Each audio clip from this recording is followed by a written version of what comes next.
Le jeudi 26 octobre 1972, l'armée prend le pouvoir en République du Dahomey et dissout le Conseil présidentiel ainsi que l'Assemblée nationale. Ce jour, le chef de bataillon Mathieu Kérékou prenait le pouvoir. Cet acte décisif qui a mis fin à plus d'une décennie d'instabilité ouvrait la voie de la révolution au Dahomey, lequel finira par être baptisé Bénin.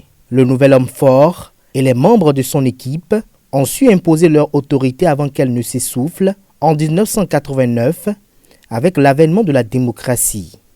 Jeudi 26 octobre 1972, à 14h30, le régime du Conseil présidentiel, avec son monstre à 3 têtes, est renversé. La station de radiodiffusion et le palais de la République sont investis par l'armée, désormais maîtresse de la situation. À 15h, le nouvel homme fort fait une proclamation. Celle-ci rappelle les circonstances qui ont amené le gouvernement militaire révolutionnaire, GMR, à prendre le pouvoir.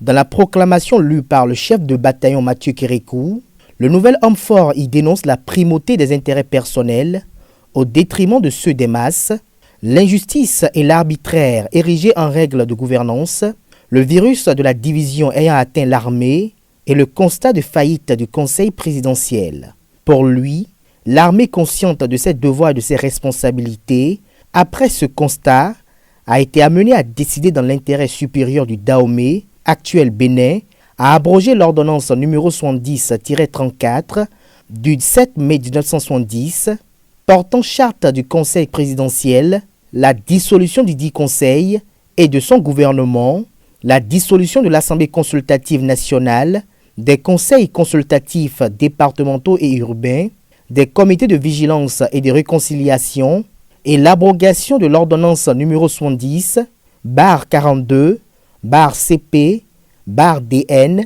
du 24 juillet 1970 portant organisation générale de la défense nationale. La révolution a été caractérisée par des décisions et actions fortes qui ont marqué le pays. Dès qu'il a accédé au pouvoir, le GMR a édicté des communiqués. Le samedi 28 octobre 1972, la une de Dahou Express, éditée à l'époque par l'Établissement national d'édition de presse, ENEP, l'ancêtre de la nation, a annoncé les couleurs.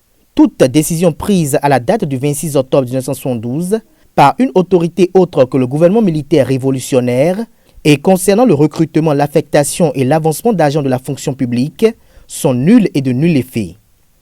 Le même sort, rapporte le communiqué dans un deuxième alinéa, frappe toutes les décisions prises dans les mêmes conditions et tendant à une régularisation quelconque de la situation des agents de l'État. Les passations se sont déroulées dans la convivialité avec une certaine cordialité, semble-t-il. Le premier conseil des ministres s'est tenu, le chef de l'État recevant les membres du corps diplomatique en audience, en présence des membres du GMR, les a rassurés de son engagement à respecter les biens, les personnes et les accords internationaux conclus avec leurs pays respectifs. Le GMR a invité toutes les forces vives et autres composantes de la nation à faire des propositions et suggestions dans le cadre de l'élaboration d'un programme de développement intégral et populaire qui sera appliqué par le gouvernement militaire avec le concours direct et la participation effective de tous les travailleurs de la nation. Pour le chef de l'État, Mathieu Kérékou, l'exemple du patriotisme sera désormais donné par le gouvernement. Les forces vives du pays étaient conviées à apporter leur concours direct et leur participation effective au programme que le GMR entendait mettre en œuvre. La devise qui était répandue à travers le pays était désormais de compter sur ses propres forces, les ressources réelles dont disposait le pays. Les directives données étaient suivies à la lettre.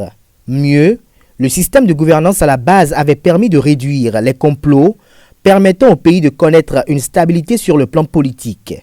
Du coup, le Bénin avait perdu son triste statut d'enfant malade de l'Afrique. Le pays avait connu une stabilité certaine.